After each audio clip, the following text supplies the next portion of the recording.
Welcome to the show. Today's guest we have is none other than Shortkut, one of the most well-respected and legendary DJs in the world. Um, Good. how you doing, John? Good. How you doing, brother? I'm really good, dude. Really good. Great to have you on the show, man. Thanks for having me, man. How's your day been, man? You said you were streaming earlier today? Yeah, just did a house set early at noon, like I do one every Thursday. Um, Me and a bunch of other DJs from like around the world, just playing more deep house and soul house type stuff. It's awesome. Yeah. I see you got Yeah. a shirt on. You were saying the shirt. Can we see the shirt? Oh, yep. Tracks Records. Got in Chicago. Wow, man. So speaking of streaming, since we're in the situation we're in, it seems only right to talk about the global pandemic that's happening right now. I really want to know how this is affecting you. How are you handling the whole transition away from playing in clubs?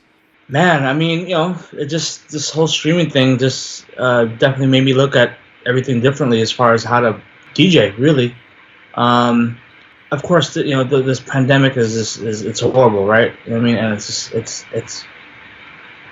I mean, for what it's doing around the world, it's just, I think we're about to be on lockdown too here on the West Coast, or at least in California again. So, I mean, I think it's for a lot of us DJs, it's really making us really kind of replan everything of what we need to do going forward as far as still doing what we do, and you know what I mean, and just trying to keep our presence out.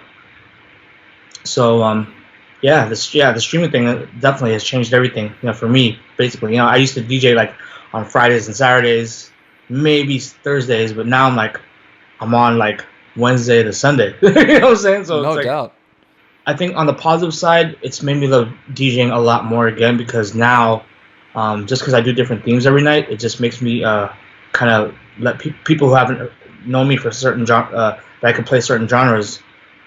Now that I could do that, now that we have this platform to stream, I just getting like another audience. You know what I mean? So it's cool. You know what I mean? I'd say that's the positive thing.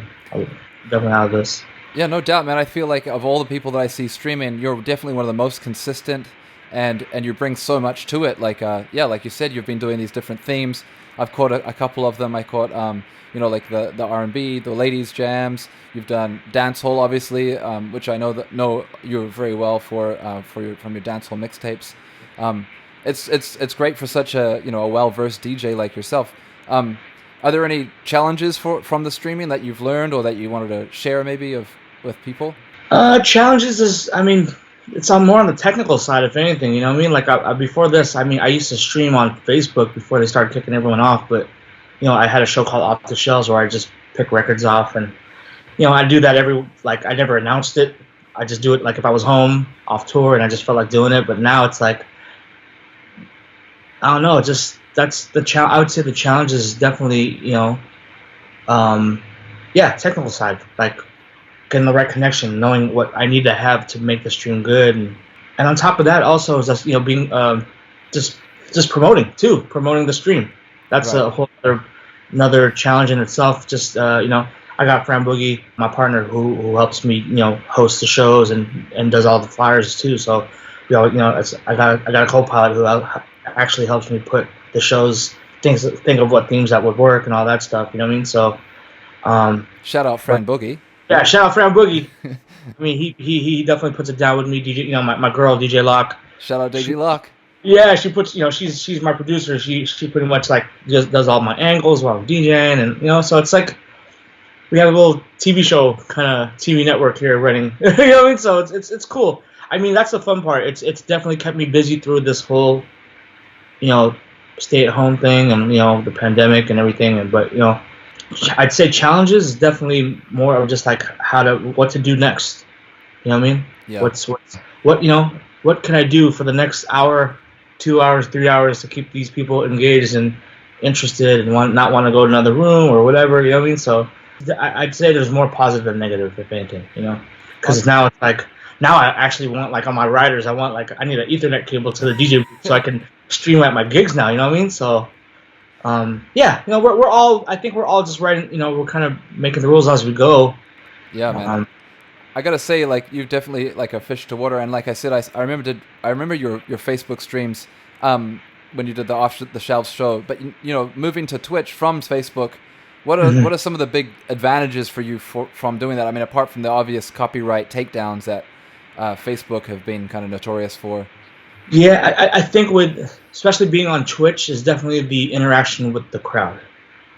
Like that by far just I mean, what I to be honest, I feel makes up my stream a lot is my chat room because ever since I started going on 4 months ago, it just grew from like 50 people, then 80 people, then 100 people. Like when I broke 100, I was like, yes, you know what I mean? Like, but these people who were there from the first stream were like started to know each other, started making friends with each other, and then if I see other DJs, then they kind of like follow. They're kind of like they just kind of mob up and go into different chat rooms, and you know what I mean. Just The I used to raids. call, yeah yeah no before I found out about raids. Yeah. You know what I mean? Yeah, but just seeing I just like the fact that I was able to see people just make themselves into a community and now like when they see each other it's like hey like it's a bar that you know what I mean everyone goes to. Yeah. Um, and then eventually at first I used to start at 10 p.m. and I call them the 10 p.m.ers. You know what I mean? But now it's like when they all mob up and we raided when I first found out about raid on Twitch, and then it's funny like yo we're here we're all from Shortkut's chat room and like damn you guys are like a mob like a mafia or something, and that's when I like man you guys are like the chat mafia. You know what I mean? So that's what we ended up calling them, the chat mafia, and it stuck, and now it's like whenever we do a raid from when I'm done and they're like it's just chat mafia bitches like it's so funny dude like but it's dope, you know what I mean? Big up And the chat mafia, man. yeah, pick up the chat mafia. They really make up my stream. Like if it wasn't for them, I wouldn't even be here. You know what I mean? Like straight up. You know That's what I so mean? dope. Can we talk about your emotes too? I really want to know. Like, are you designing these emotes? Who's doing That's that Fran work? Boogie. That's That's Fran. yeah, that's Fran Boogie. Like the first emotes we had was that dude Big Ed from freaking 90 Day Fiance. Like just like I didn't even know what that was, and then when he started posting it up, and then everyone started going crazy over it, and they started posting it up. I had to actually watch it on YouTube just to see what he was talking about. It's funny, man. You know what I mean? Like me and him kind of going up with the emotes as far as like what we want to put up and what like yo should we make this available for people or whatever and like the the gun fingers or the lighters and just stuff that like man what can we put up that would make them interact with us like yo let me see now it's making sense like yo if you're feeling good I used to say if you're feeling good type in a 1. You know what I mean? Yeah. And now it's like, if you're feeling good, let me see some lighters, let me see some gun fingers, let me see some signal, something. You know what I mean? And now they're like really into it. So Can I ask what is the two eggplant emojis? Are they? What is? that's Fran Boogie. That's his eggplant nunchucks. Ah, okay. What would they be used for? I'm very unsure about. You're gonna have to ask Fran Boogie that, man, because he put up a couple of things in there, and I'm like, what is that, dude? Like, there's a pineapple with a. Oh my god! You know what? It's a lot of inside jokes between the chat room that they end up talking about, and then the next day it becomes an emote, and it just you can thank Fran Boogie for that one. Fran's a nut for that. Yeah, I gotta say, man, Fran is definitely one of the most active people on Twitch that I see. He's in all the chat rooms, at least all the ones that I'm in. I don't know, maybe we have a lot of mutual friends or something, but he seems to pop up in all the right places. Yeah, no, he's definitely the walking tornado. He walks in like, hey, what's up, yo? You know what I mean? Like, but behind the scenes, man, me and Fran are the ones who like really kind of like figure out what to do for these streams. You know what I mean? Because it's like program. The thing is, we used to do a club called Flavor of the Month in San Francisco, back in the like more than 10 years ago, Yeah. and we do it every month. It was like one Saturday in every month, but we do a different theme every month, and just whatever. But now it's like we're trying. We took that concept to Twitch with the streaming, and now it's like we do it every night. You know what I mean? So, but it's cool. Like for us, it just keeps it like just interesting. You know what I mean? Like definitely for us, as far as streaming every night. And I don't know, just it gets us excited to do the stream. You know what I mean? Like man, what can we do next that would kind of like people would dig? Let's see if it works. Let's see if it doesn't work or whatever. One of the other cool things I think you're really bringing is the video element, and I know you're pretty good, and I know that you've talked to me about your video collection, but it would be great to hear like, yeah, like where did that start, and how do you use it? I mean, I guess since we're Serato podcast here, we could probably say Yeah, Serato. no, no. Well, back in 2004, I was told by Serato that you guys were making a video plugin. I'm like, what do you mean big video plugin? Yeah, you can manipulate videos as if you're doing like MP3s. I'm like, oh, get out of here. It's ever since then, and I guess you guys released it in like 2005 ish. Yeah.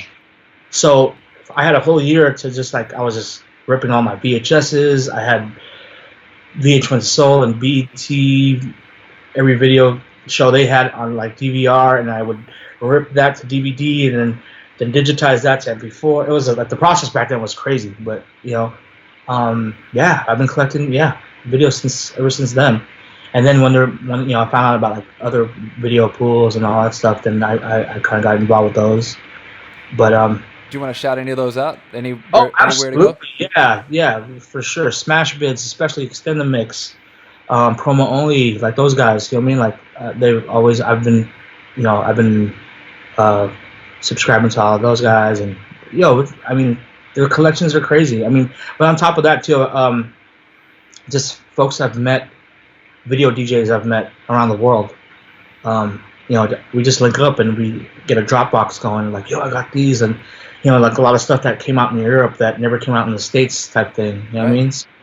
So just just the networking there was it just goes way back already. So yeah, I've definitely seen videos on your channel that I've never seen ever before, and you've got like a crazy deep video. Oh man, I pretty much try to replicate what I have in my iTunes.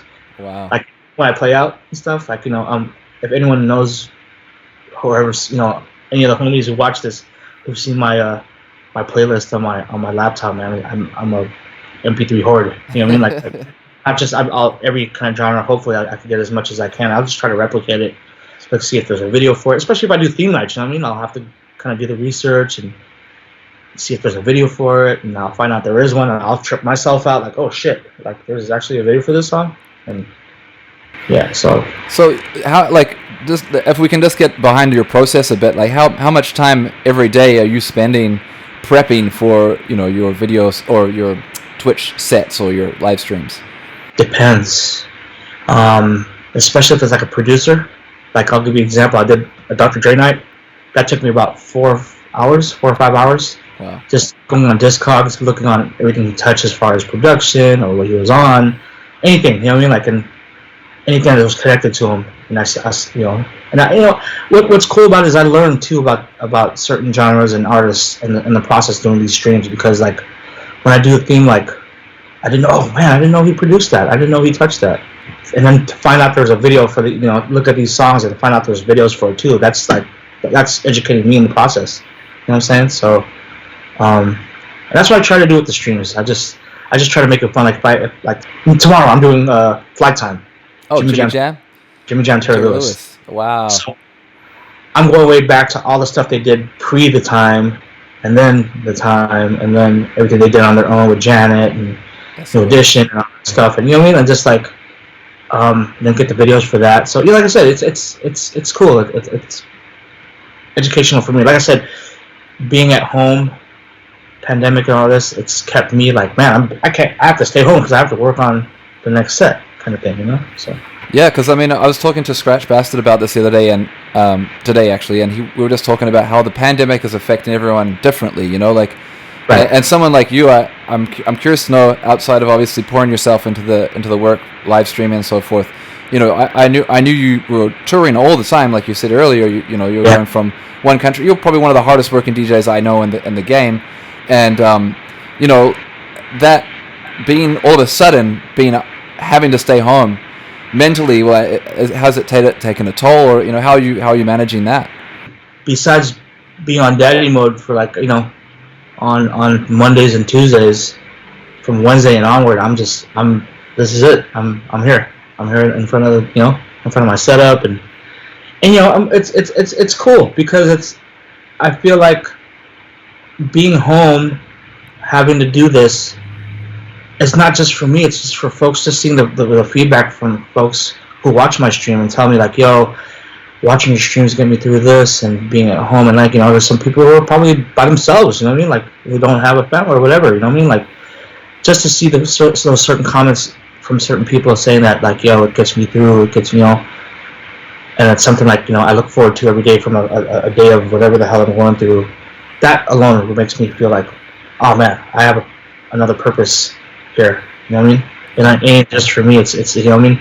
If I could take people away for a couple hours, just doing something different, you know what I mean, like on some music, of course, you know what I mean. I think we're all healers right now. I mean, besides trying to heal ourselves, we're healing folks out there that need to be, needs, that interaction. They need to be in front of they can't wait to go hook up with their homies that they've met on the chat room. You know what I mean? Just to you know what I mean, to get through this. So, and if I could be the soundtrack behind that, then hell yeah, you know what I mean? It's a damn good soundtrack. Yeah, I'm trying to, man. Like, I'm trying to keep it different, and you know what I mean, and where I don't get bored, and you know what I mean. So that's cool. Man. That's dope. Yeah. So Fran is part of.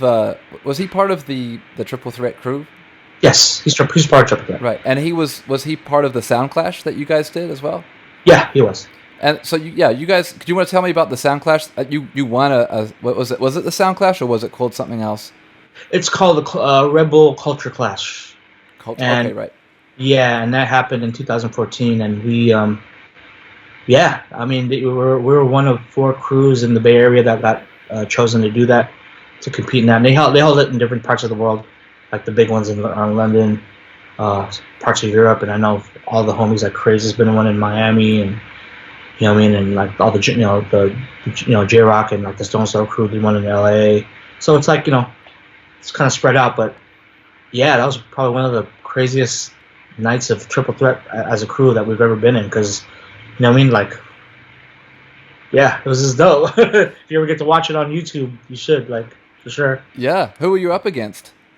We went against so they picked 4 different crews who played 4 different genres of music. We were the hip hop crew. Dirty Bird for house, Tormento Tropical, who did tropical bass, and Dub Mission, who did reggae. So it was like 4 rounds. Kind of, one round was we had to play a different, they were going to pick straws, and we had to pick whoever they picked. We had to play their genre for 5 minutes. Yeah, so luckily we picked the reggae. They picked the reggae cats for us at Dub Mission, and we were already stocked up on dub blades. So it's like, oh, you know what I mean? Like, I even said in the beginning of the round, like, if you know Triple Threat, we've been playing reggae for a long time too. And then, just dropping. It was cool. It was just dropping dub plates. Yeah, you guys have some serious dubs. I mean, and to that point, I think, if I remember correctly, did you guys, when you guys went against the Dirty Bird guys, did you have a very secret weapon dub on deck for that one? Yeah, so we actually had different game plans. Like we were that one round where you had to play a different genre, for whoever you picked. If we were gonna pick them, then we had like a totally different game plan for that, as far as like what we were gonna select. But since we didn't pick them during that one round, the very last round, I think I said, if you know Triple Threat, we play house too. And then we ended up bringing out Crystal Waters. That's right. Yeah. So she did Gypsy Woman live. Wow.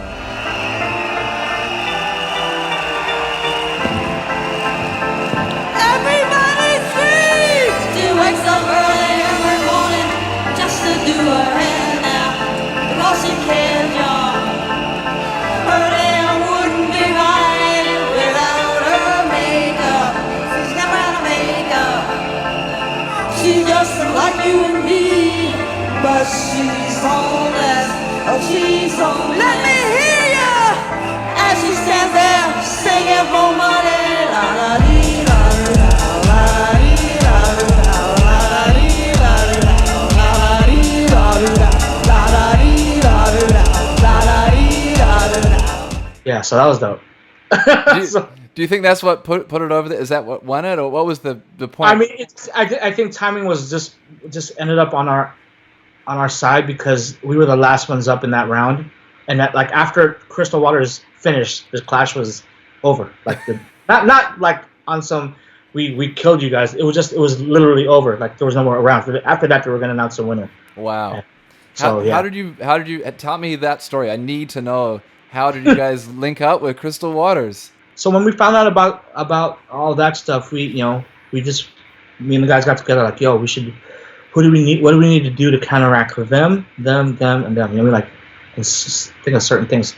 I'm like, yo, I think Treble and Bass out of New York, they won the New York Culture Clash, and I took a page out of their book because they brought out Robin S. Oh, okay.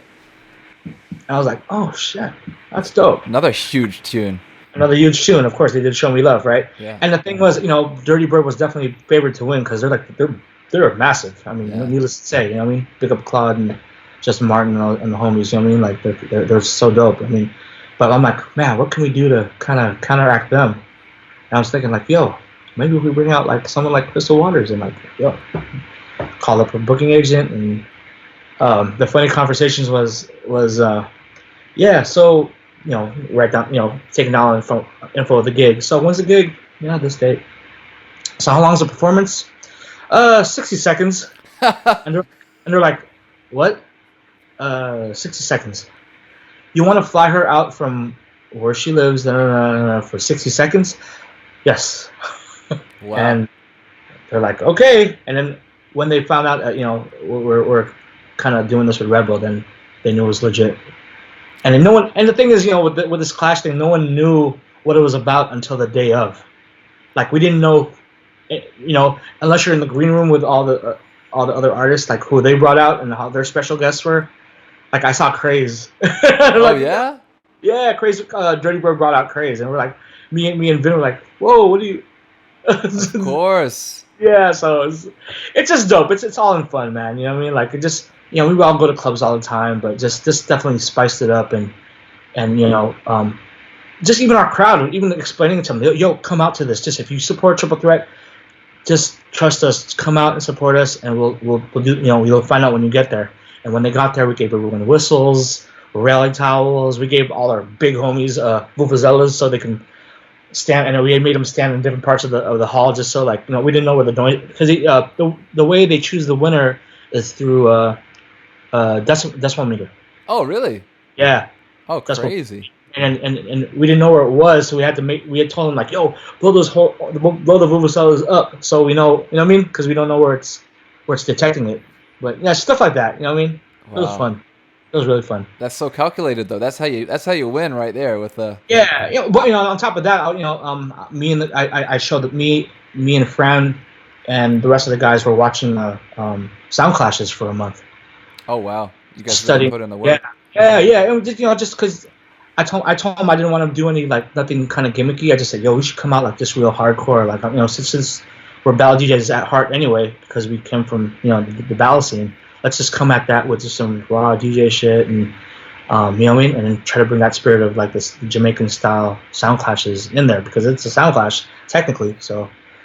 But yeah, anyone who gets a chance to watch it, it's Red Bull Culture Clash SF, and then I put up all 4 of our rounds. No one filmed it except for us. Oh man, that's crazy! What a I wish they did, man, because that was the one night it felt like a freaking soccer match in there. You know what I mean? Because everyone's just so loud and whistles were blowing, and you know what I mean. It was nuts. It was dope. I feel like we can go 2 ways on this one, but I think the most natural one is. Speaking of sound clashes and battles, that's a really big part of your what I know you for, and I think maybe a lot of people would know you for, being right. that you've been in some incredibly important DJ battles over the years. One that comes to mind immediately is the X-Men ISP battle in '96. That's probably the biggest one I've ever been in. You know what I mean? So, still tripping out that went down. Can you just speak about what was it like to be part of that? For me personally, just being on a crew. I always say it, being part of a crew that I looked up to, being in the Bay Area. I always considered Mixmaster Mike, Hubert, and Apollo to be the 3 kings of the Bay Area. You know what I mean? and they're the first ones to really bust foreign to everybody. So where they got notoriety. So being on the crew with them, but then I'm going against a crew where I got my style from. Oh wow. As a beat juggler, you know what I mean, from the West Coast, but I took an East Coast. I adopted the East Coast style of beat juggling, and so for me, I was just, it was crazy. I'm still a fan of all my friends. You know what I mean, like especially like the X-Men and or Executioners and Mike Q, Apollo, like you know what I mean. So yeah, it's just looking back at it, like I can't believe that actually went down. Yeah, man. Can I ask, when you say you got your style from, was it specifically Raider, or was it Rob, or was it a kind of a conglomerate of those guys? So the first Executioners, X-Men, well, I know them as the X-Men. I would say I first got my styles from Steve D and Rob Swift, definitely. Like watching their styles, watching them actually manipulate a beat, breaking it down, stuff like that. Like that's the reason why it changed my whole, because being in the West Coast, especially in the Bay Area, we're just scratch heavy. You know what I mean? Very scratch heavy, scratching over fast beats and all that stuff. But just seeing the funk and seeing how they manipulate the beats, that just won me over, and that just totally changed the way I thought of how I wanted to battle. You know what I mean? Man. They must be thrilled to hear that, man. Oh, they know this. I mean, first time I met Steve and Rob, like, yo, man, I'm a big fan. You know what I mean? Like, but then for them to be the homies now, it's like, it's a trip when I look back. Like, I wanted to be, when I was young, I wanted to be X-Men so bad, just because I was so into their style. Like I'd say that era of me battling was definitely one of the highlights of my whole like DJ career, because just the the gradual rise and to see what like starting to tour off it type stuff, and actually thinking, oh man, I could actually make a career out of this. And what I mean, I'm still a bedroom DJ at heart, you know what I mean, but like to be able to keep doing it this long is just, I'm thankful, you know what I'm saying, super thankful, super grateful for like for all the experiences and stuff. And man. Yeah. That's so cool. I actually saw I'll just interject a bit of my first experience ever seeing you DJ was part of the ITF tour. You came, I was living in Halifax, Nova Scotia at the time, home of Scratch Bastard, and you were at that battle? Yeah, man, he came through. Was that Bastard's first battle? I'm not too sure if it was his first battle. He was very young though. I mean, I was I remember him being super young. He was like 17. I was 18, so that's where I met him. Really? And he won. Yeah, that's where I met him, and that's when he won that battle. It was like a garage kind of thing, where it's like a low ceiling kind of garage, and underground kind of spot. Yeah. But that was my first time in Halifax, and that was dope, man. That was really dope, and I think it was you, Apollo, and I think it was a triple threat. Yeah, it was triple threat. Yeah, it was we judged all of the Canadian heats. Man, it was crazy. That was that blew my mind. That was the first time I was just like, holy shit, this is nuts. Like, and you guys were doing all this stuff and all the beat juggling. It was the first time I really understood beat juggling. You know what I mean? Because well, you know what I mean. Like, I think a lot of people beat juggle, but there's very few that do it with the same kind of funk and finesse that that you do. So it's when it's done right, it's so effective. And man, it's crazy. That was during a time, especially when Triple Threat formed. We formed during the height of the turntable scene, which was kind of crazy because we kind of took a different turn of what a DJ crew would do, because we wanted to do, we wanted to emphasize on party rocking as well. You know what I mean? Exactly. So it wasn't just scratching and technique. It was like we would party rock for the first 2 hours, and like the last 15 minutes we'd do like routines. So, what I mean, just to, man, damn, can't believe that was way back when. Yeah, man. But yeah, I didn't know that you were there for that, but that's dope, man. Yeah. Yeah, Bastard killed it that night. That's what I remember to this day. Bastard was so dope that night. You know what I mean? He was on fire. He's still on fire. Needless to say, man. Yeah. Yeah. And then the Triple Threat crew, you guys made a lot of mixtapes. Vin Rock and then you have a really great dancehall mixtape, and that's kind of where actually what I wanted to talk about with the Soundclashes. You have a really deep appreciation, and a lot of the dancehall I've ever learned was actually through mixtapes that you made. And where did that come from? Where did that start? What was the initial spark? When I went to New York in '93 with D Styles, we went to Brooklyn. I think we went to the Bronx, We went to Beat Street Records back there, over there, and there I was already into reggae mostly through Bob Marley, like starting in high school, but like I didn't know much about dance. I knew about like Shaba and I still didn't understand Patois. You know what I mean? Like, You're right. but going to the record store and hearing like, I think the first record I heard was in that store was Hussein Midun, Cuddy Ranks, over the Murder She Wrote beat. Yep. And that was like that was a hot rhythm for that year. You want to test the rocket launcher? Well, let me tell you something. You're the original butcher. We have the chopper. Lord of mercy. Hear this. Wait the man. Who that a come? Wait the man. Who no think me did done? Wait the man. Who that a come? Wait the man. Who no think me did done? Me come fit and up. Say DJ go and go sit up. Ever since then, man, like I just hearing that, I'm like, man, what's up with this? Like, and then just knowing and then starting to know the roots of like the sound system stuff, because I came from a sound system here in the Bay Area, and the Bay Area has a big history of sound systems. Like all of us, like Hubert, Mixmaster Mike, Apollo, we all came from sound systems, and we used to clash our way. Like where you go into a ballroom, you see 3 different setups of sound systems. I'm talking about like bass cabs, all that, and then like lighting setups with truss, and like a full-on light show. And at the end of the night, the crowd would pick the winner. You know what I mean? So seeing that, and then seeing how the Jamaicans did it, and learning about it more, I'm like, oh man, we're doing what they did. But I never knew about them. Because I think I saw there's a documentary about this, the specifically Filipino culture sound systems in the Bay Area. Right. That's what you're referring to? Yes, absolutely. And so it was like a similar culture. You had the Filipino sound system, same as the Jamaican. Same as Jamaican style, like I'll give you the equivalent of that. You know how they used to make, sound system like using parts of just old stereophonic stuff and making it better into something bigger. Same thing over here. Like Saturdays would be the time where the leader of my sound system, him and his dad would go to Home Depot every Saturday to get like wood and carpeting, and they'd make our light boxes where we could control the lights. Just using that kind of that carpentry that his dad knew. You know what I mean? We all that stuff we kind of implemented it and made our own stuff. You know what I mean? So it's dope, man. It's now that I look back at it, like when I started getting more into dance hall and seeing how they did it, like, yeah, we're doing the same thing they are, but just we're kind of more on some like maybe some hip hop stuff, or you know what I mean? And that's intrigued me even more about Jamaican sound system culture. What are the difference between like the genres? I mean, dancehall, reggae for the sound systems for Jamaica, but what would be a defining characteristic of like the Bay Area sound systems style? Oh, straight up Miami bass and freestyle music.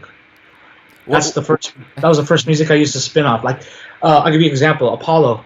I mean, he was a big sound system DJ out here. Like, he was like, if you saw Apollo's name on a flyer, oh shit, it's DJ Apollo. You know what I mean? And he would do a set. Everyone would, in these sound system clashes that we'd have here, it would be 15-minute sets between these crews. And Apollo would have a stack of records this high, and every 4 bars he'd switch out. Like, just... Wow.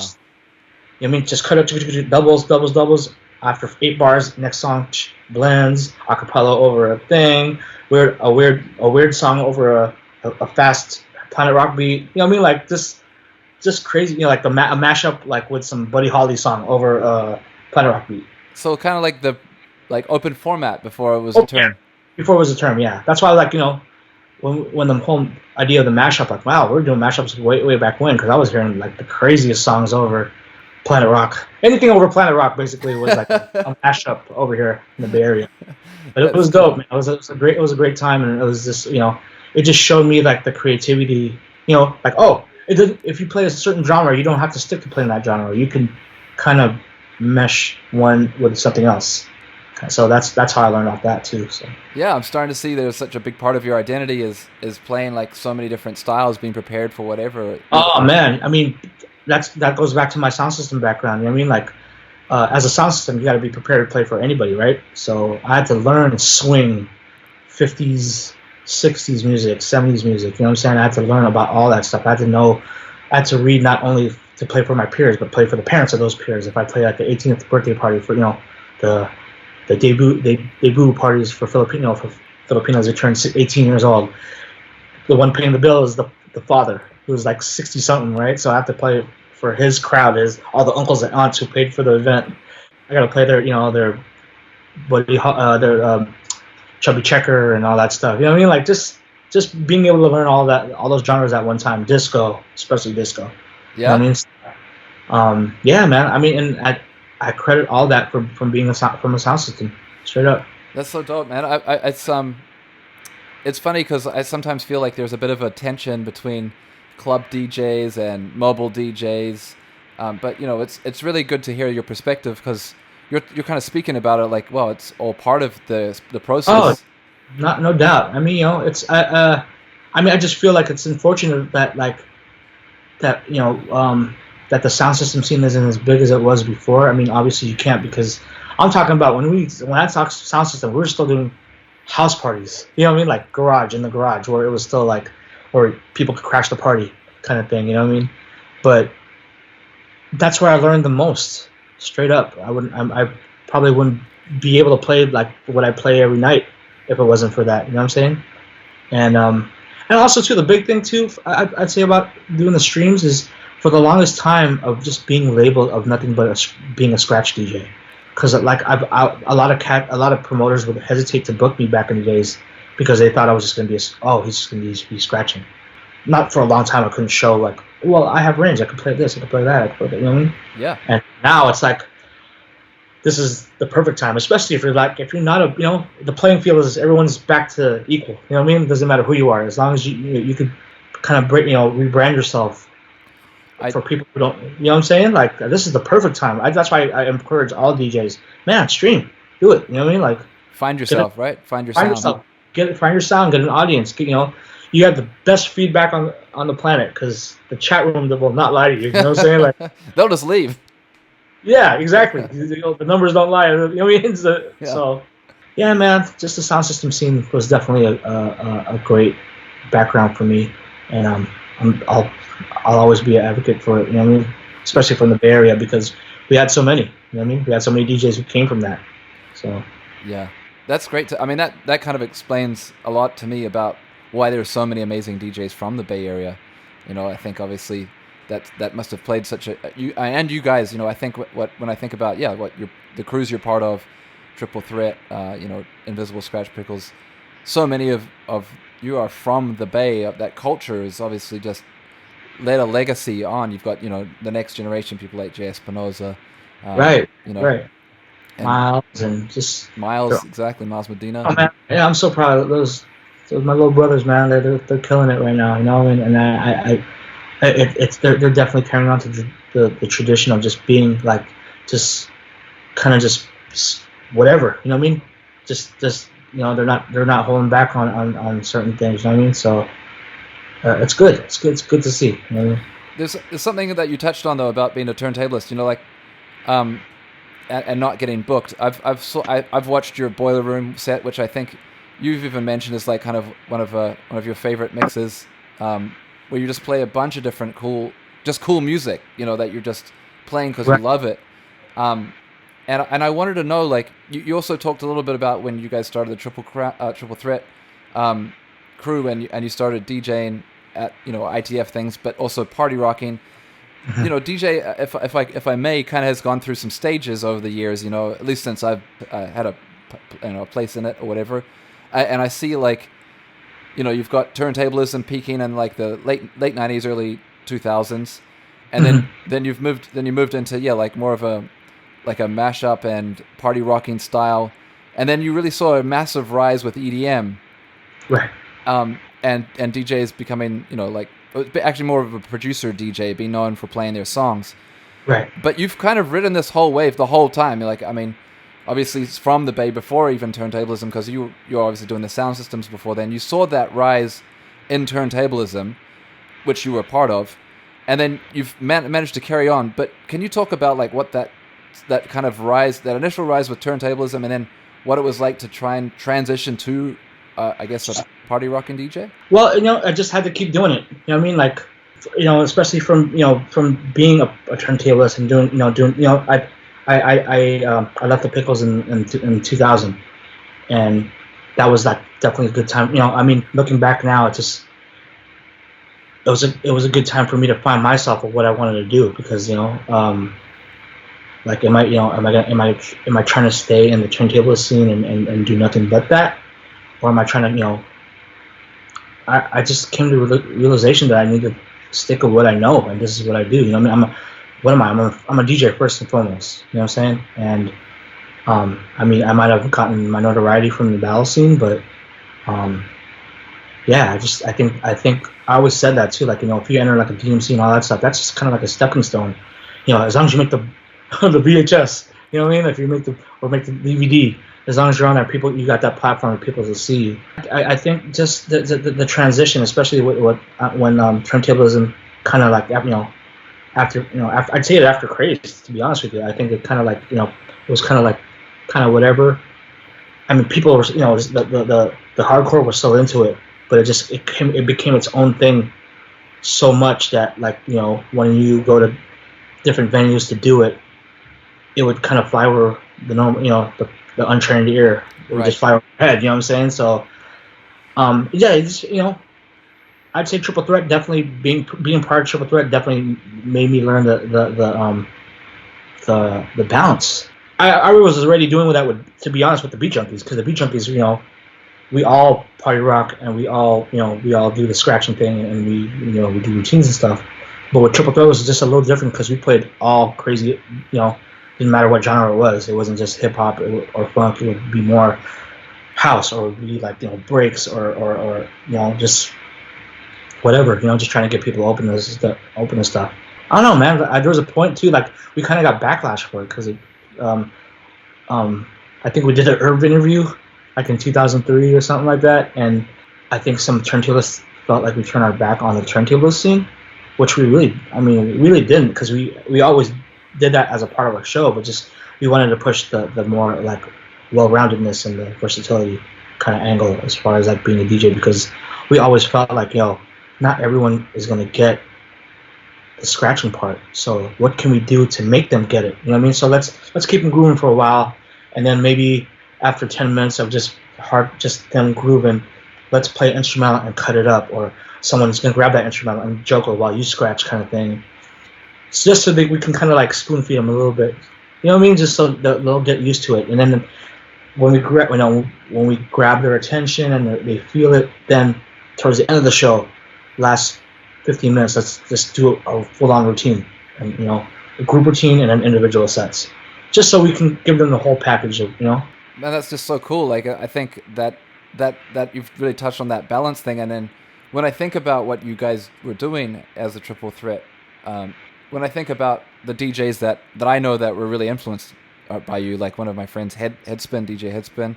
Oh yeah, man. I know you guys are pretty tight too, and I know he really looked up to you. He always spoke so highly of you, and I know that, like, when I think about what the 3-style DJ is, and what Goldie Wars, and what the new kind of this next generation of what battling is really, it seems to me at least that a lot of the inspiration and the idea of that was what you guys were doing with Triple Threat. Yeah, to be honest, me and Vin and Apologist had this talk not too long ago. We feel super vindicated. Just like cool, because we always thought, like, wait, they'll get it, watch, people will get it, they'll understand what we're trying to do, like even the heads will understand, because we disappoint the heads who are watching us, the 30 guys with the filming us, you know what I mean, like they didn't, like, man, when are you gonna fuck it up, man, when are you gonna cut it up, man, like, you know what I mean, like we always have to be on, like, yo, don't trip, we're gonna cut it up soon, we're just gonna do it for the ladies right now, because there's so many girls, like we don't want to send all of them, you know what I mean? Like, how are we going to keep that was always our big thing. How are we going to keep everyone here? Yeah, how to keep the party moving. The whole time, you know what I mean? Because everyone knows, like, this is the time when Vinrock just won back-to-back ITF World Championships. He was super on juggle mode and stuff. Right. You know what I mean? But, like, we just felt like, if we do this is going to be, like, at least the longevity in us, because we're doing everything that we've learned. You know what I mean? For the show, we want to give everyone that total package kind of thing. That's why we call it. That's why the name Triple Threat came up. It was like not just producing or not just DJing or not just this. We cover all. Ah, You know what I not mean? just three of you. There's lots of layers to it. It just so happens that it was three of us. That's so cool. But to be a triple threat DJ, you know what I mean? We want to instill that kind of philosophy as far as how we DJ. And that's why I'm saying with the 3 style now. Oh man, I love it. You know what I mean? Because now it's like cool.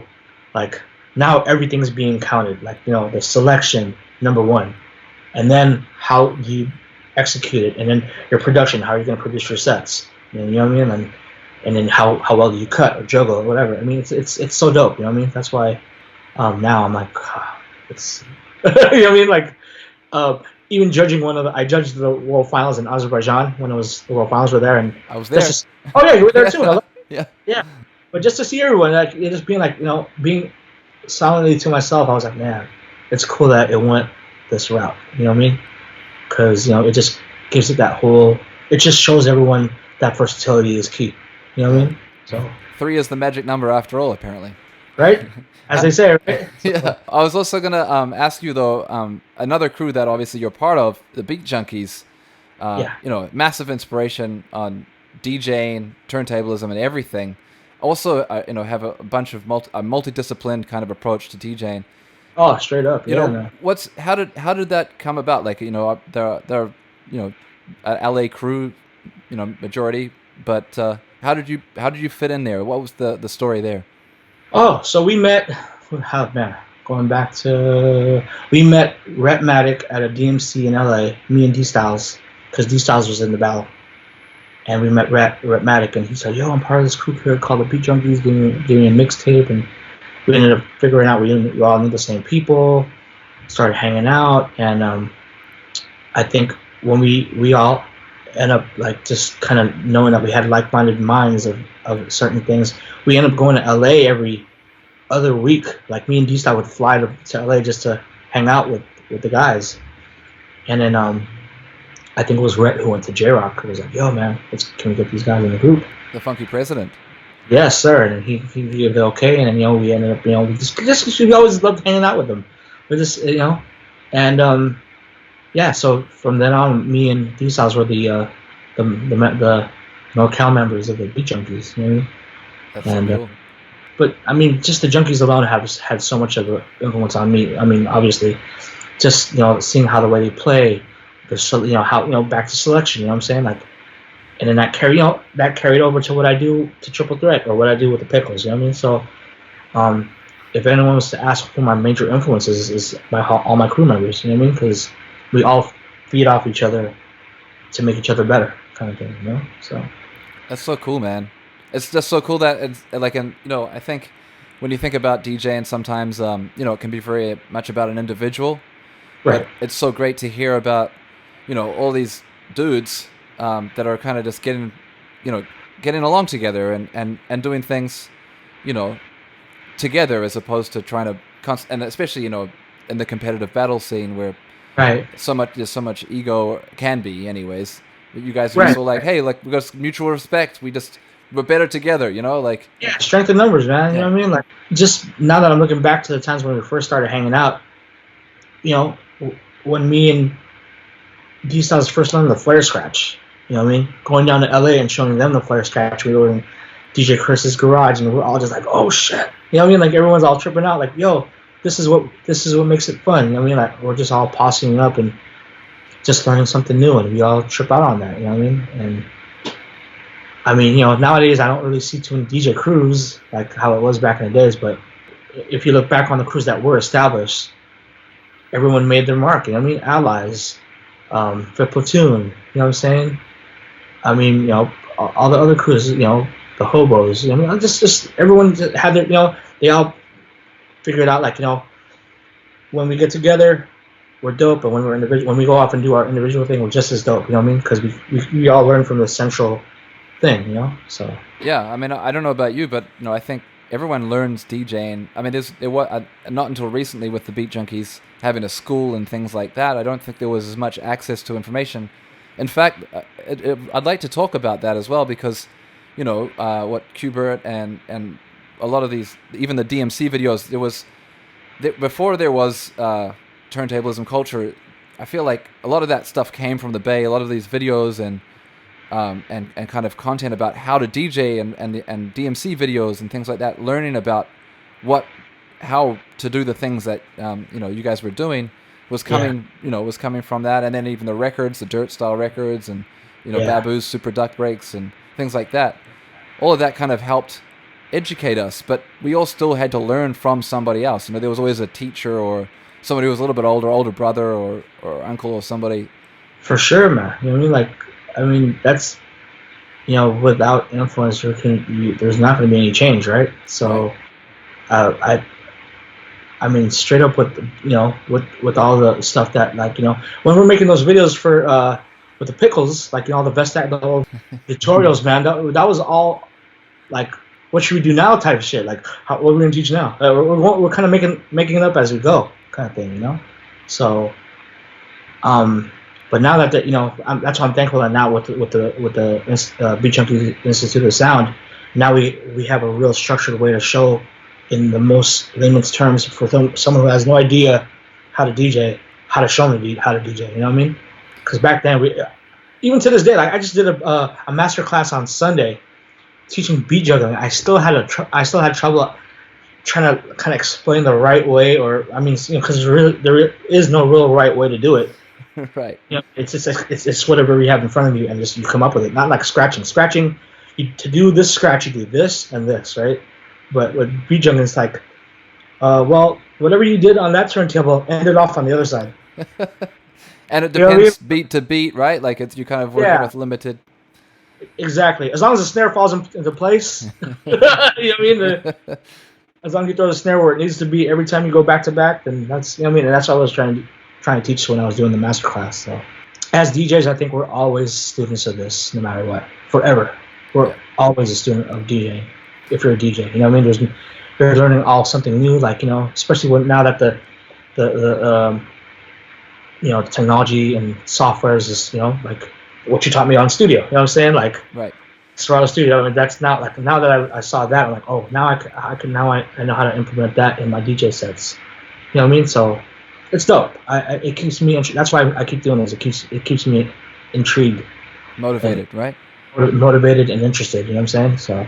Man, that's so dope. I was one of my questions was kind of like what motivates you, to keep DJing, and I'm also as equally curious to know what's your feeling about the current state of DJing. Is obviously we're going through a transition. We're always everything's always adapting and changing, and with technology, and even in this kind of post EDM era that we're in, if I may, what do you think the next step or next evolution is for DJing? Is it going to be more scratching? Is it going to be less scratching? Is it going to be a more focus on selection? Or to be honest, man, I think the reset button has been pressed.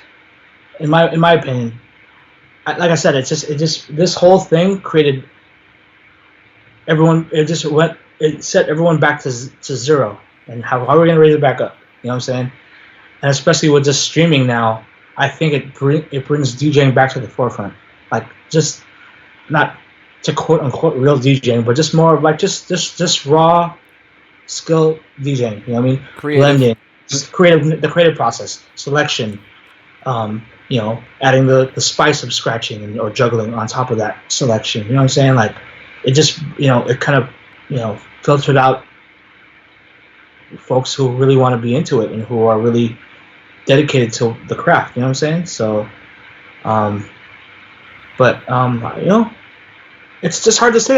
With every day that just passes, it seems like it's just a different, like I said, the rules are just being written as we go, So I can't really say what the future is going to bring. The positive things I will say about what's been happening with all this is for me personally, just man, I never knew you knew how to play this genre, or you played this. I didn't know you played house. I didn't know you played dance hall. Blah, blah, blah. Man, we have this night in this city. Man, when things open back up, man, we need to get you. That's wow, that's dope. You know what I mean? Gives you more control.